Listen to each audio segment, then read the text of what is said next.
I would like to update the House on our negotiations to leave the European Union. A crucial step forward in Britain's Brexit journey.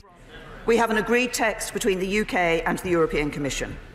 The negotiations are now at a critical moment, and all our efforts must be focused on working with our European partners to bring this process to a final conclusion in the interests of all our people.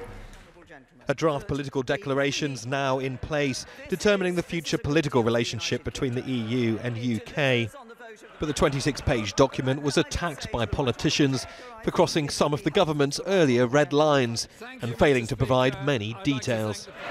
This empty document could have been written 2 years ago. It's peppered with phrases such as the parties will look at, the parties will explore.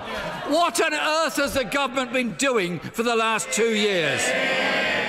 The paper makes no mention of frictionless trade between the EU and UK, seen as vital for the health of the British economy post-Brexit.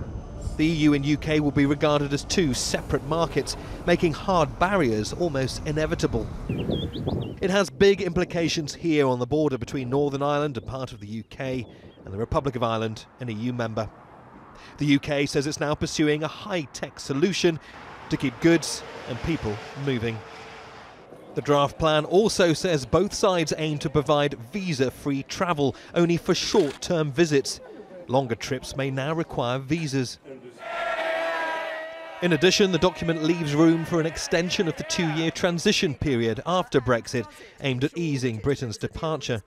But it also means the UK will be subject to European rules for longer, without any EU voting rights.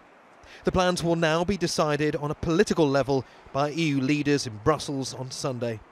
It's been an extremely busy few days for the British Prime Minister. She has been successfully able to hammer out draft proposals on firstly the withdrawal agreement and now a declaration on the future political relationship between the EU and the UK.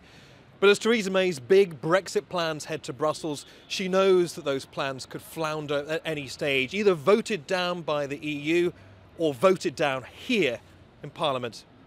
And I commend this statement to the House. Neave Parker, Al Jazeera, Westminster.